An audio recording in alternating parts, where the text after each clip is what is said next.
Ассаламу алейкум, урматтуу көкбөрү сүйүүчүлөрү. Алдыда биз күткөн Достук менен Намыстын оюну болбой калды. Кечээ 17 мартта чырга байланыштуу Мурас менен Достук оюндан четтетилди.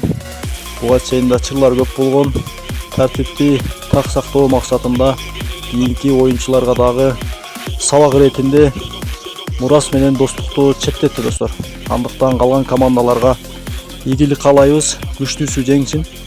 Буйруса ынтымак менен Шахтердин оюнун көрөбүз. Кайсыл команда утса да күчтүүсү утсун. Баарыбыз кыргызбыз достор, бөлүнбөйлү. Баардыгыңыздарга ийгилик. Буйруса кийинки оюндарда Достукту дагы күтөбүз.